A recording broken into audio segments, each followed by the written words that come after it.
Espace TV. Espace TV, le journal de 13h.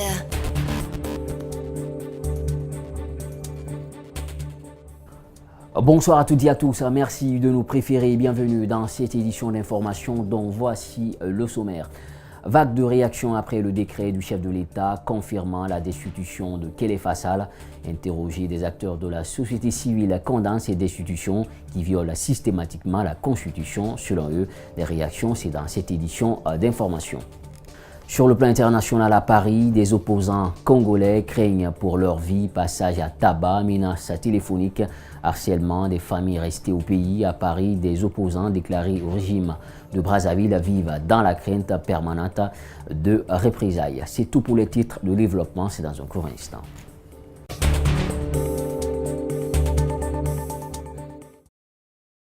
Pour le faire encore, bonsoir, bienvenue dans cette édition d'information. Si c'est maintenant, vous nous rejoignez pour commencer.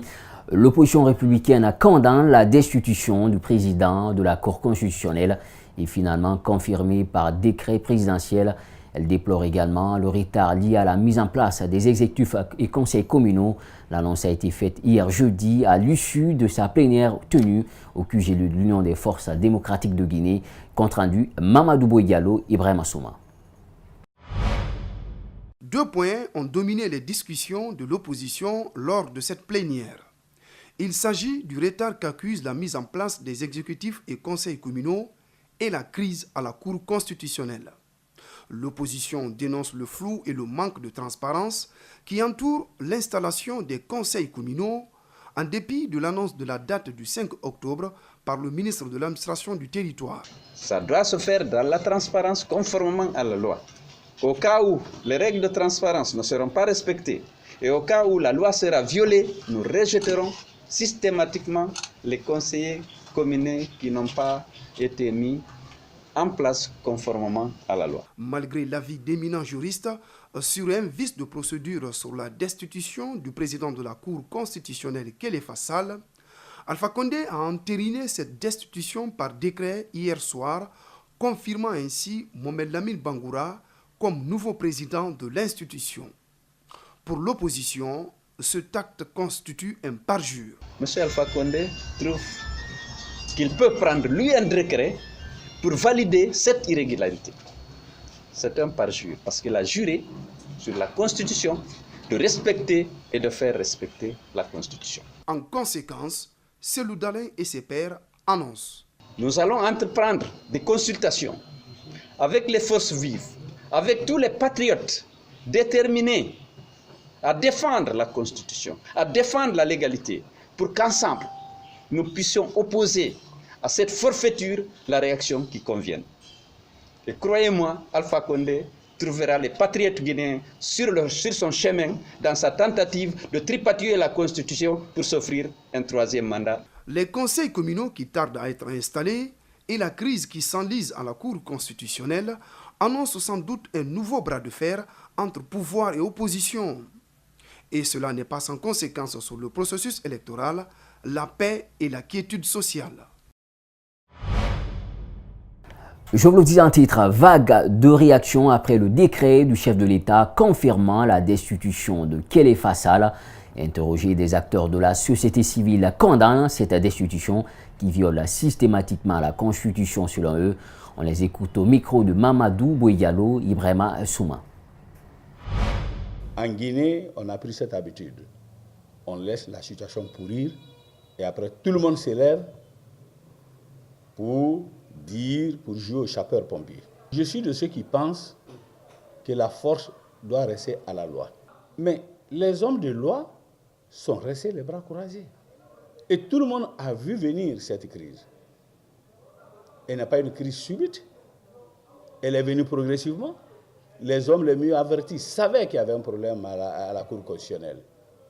Et c'est en ce moment qu'on devait se dire qu'il faut sauver cette institution. Ce qui se passe aujourd'hui au niveau de la Cour constitutionnelle est une honte, est une grande déception.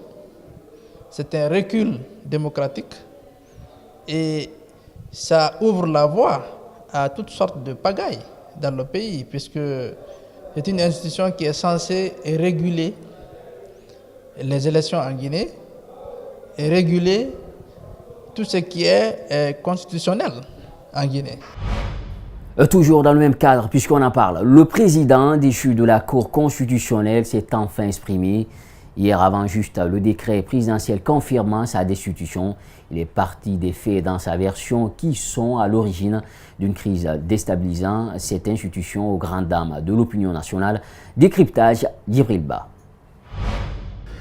La Cour constitutionnelle a organisé à Koya du 22 au 24 décembre 2015 une retraite à l'issue de laquelle le règlement intérieur a été révisé avec la création d'une commission financière dotée de plus larges pouvoirs dans la gestion du patrimoine de la Cour.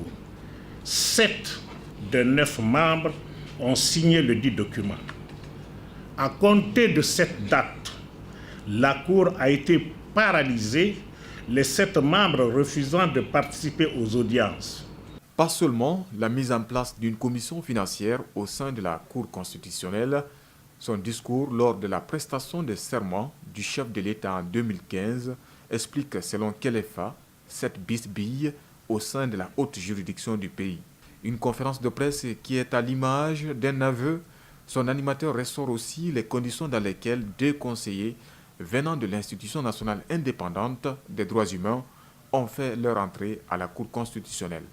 L'examen du dossier des 2 représentants de l'INID fait apparaître clairement qu'ils ne satisfont pas à une condition majeure édictée par l'article 100 de la Constitution qui dispose: la Cour constitutionnelle comprend 9 membres âgés de 45 ans au moins, soigés pour leur bonne moralité. Le président contesté se demandait si le comportement des membres de la Cour n'est pas une indignité et à défaut, un parjure les rendant inaptes à exercer leurs fonctions. Kelefa Sall dit n'avoir aucun reproche. Pourtant, un décret confirmant sa destitution est sorti quelques heures après sa conférence de presse. Le Conseil national des organisations de la société civile pour le développement et la démocratie s'insurge contre la retenue de salaire des enseignants fictifs au sein de la fonction publique. Hier jeudi, Salman Diallo, président de cette institution, demande le rétablissement des enseignants dans leurs droits et exige des excuses du ministère à leur égard. Il est au micro d'Abdourahmane Ba et Yacouba Traoré. Suivez. Le gouvernement en général, ils n'ont qu'à demander pardon aux enseignants. Ça, c'est un.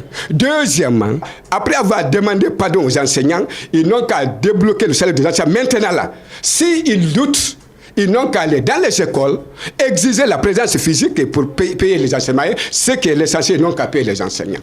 Bon, troisième solution, après avoir demandé pardon et payer les enseignants, ils n'ont qu'à maintenant négocier avec le syndicat de l'éducation pour mettre fin à de grèves là. Nous demandons au gouvernement d'accepter, de négocier, de dialoguer avec les syndicats des enseignants, soit ISLEG ou autres, tous syndicats qui défendent l'intérêt des enseignants et n'ont qu'à négocier avec eux. L'ambassadeur de la paix était dans la ville des Agrumes. Cette semaine, l'élage Guiriba Diaby a tenté de toucher du doigt le conflit post-électoral qui oppose Abdoulaye Ba, maire entrant, à l'imam de la ville de Tafori. Reportage Babou Kondé, Salifou Lifo, Sissi. Les Guinéens aiment dire que ça ne va pas dans notre pays. Que ça ne va pas dans notre pays. Mais qu'est-ce que nous faisons pour que ça aille? Une interrogation qui est quand même restée sans réponse. Cette tournée qu'il entame à Kindia, Elhadji Djeriba Diaby l'a mis à profit écouter les 2 parties concernées. Après avoir rencontré Elhadji Mamoudou Kamara, le grand imam de Kindia, j'ai été satisfait. J'ai compris que ma mission a réussi. Parce que ce n'est pas l'homme dont on m'a décrit avant de venir à Kindia que j'ai vu devant moi. J'ai vu un homme de paix, un homme soucieux pour sa population. C'est suite aux accords politiques signés entre les 2 partis, RPG et UFDG, que Abdoulaye Ba a été désigné pour occuper la tête de la commune urbaine de Kindia. Le premier exprime sa détermination à servir la population.